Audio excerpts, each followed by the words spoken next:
नमस्कार, न्यूज 80 पर स्वागत है आपका। मैं हूं आपके साथ सुहानी मलिक। राष्ट्रीय लोकदल के प्रमुख जयंत चौधरी ने बीजेपी की अगुवाई वाली एनडीए के बजाय विपक्षी गठबंधन के साथ रहने का फैसला किया है।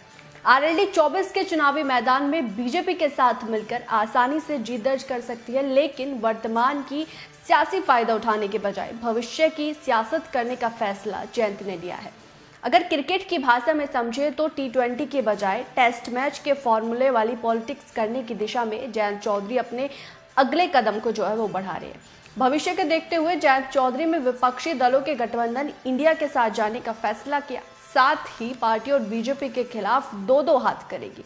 उत्तर प्रदेश की सियासत में जयंत चौधरी बड़े ही संभल कर चल रहे हैं। पश्चिमी यूपी के समीकरण के लिहाज से आरएलडी अपनी राजनीतिक बिसात बिछा रही है। जयंत चौधरी अपने कोर वोट बैंक यानी कि जाट समुदाय को जोड़ते रखते हुए मुस्लिम, दलित और गुज्जर कॉम्बिनेशन बनाने के मिशन पर काम कर रहे हैं।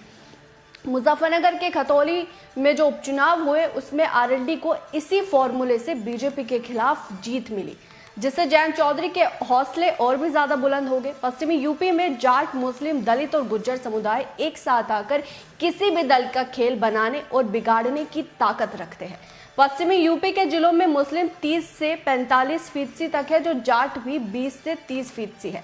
दलित मतदाता भी करीब 25% के आसपास है। इसी तरीके से गुज्जर समुदाय भी राजनीतिक क्षमता रखते हैं।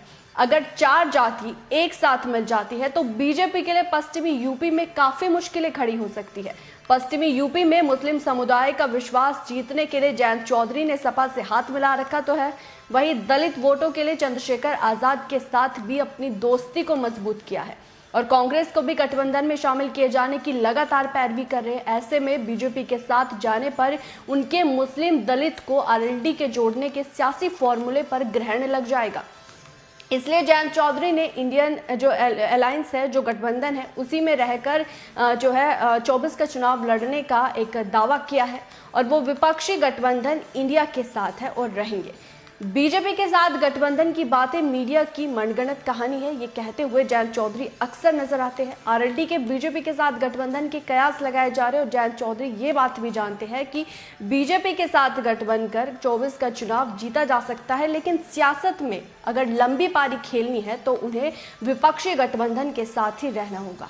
बीजेपी के साथ गठबंधन करने पर जाट वोटर्स तो एकजुट हो सकते हैं, लेकिन जाट वोटर के दम पर 3-4 सीटें भी जीतने में सफल हो सकते हैं और केंद्र में मंत्री भी बन सकते हैं। अगर आपको याद हो, साल 2009 के चुनाव में बीजेपी के साथ मिलकर आरएलडी 5 लोकसभा सीटें जीतने में सफल रही थी, लेकिन जयंत चौधरी का ख्वाब अब उससे कई ज्यादा है। पश्चिमी यूपी में जयंत सियासी फॉर्मूला बनाना चाहते हैं और उस मंसूबे को बीजेपी के साथ रहकर नहीं बनाया जा सकता।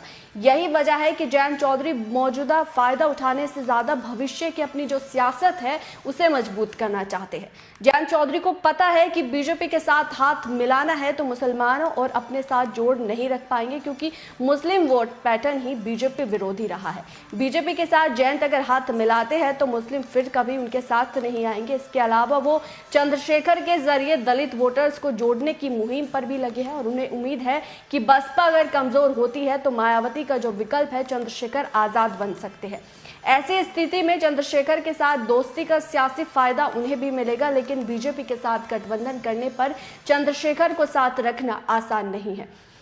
दलितों के बीच बन रहे विश्वास को भी झटका लग सकता है। पश्चिमी यूपी की सियासत को जयंत चौधरी बखूबी समझ रहे हैं। जयंत ये भी जानते हैं कि उनके बिना विपक्ष के लिए पश्चिमी यूपी में बीजेपी से मुकाबला करना आसान नहीं है। इसलिए आरएलडी पश्चिमी यूपी की 1 दर्जन लोकसभा सीटों की डिमांड कर रही है और इन सीटों पर चुनाव लड़ने की तैयारी भी कर रही है। उन्हें ये लग रहा है कि बीजेपी के साथ गठबंधन करने पर आरएलडी को 4 से 5 सीटें तो मिल सकती है, जबकि विपक्षी गठबंधन में उन्हें कम से कम 10-12 सीटें मिलने का अनुमान है।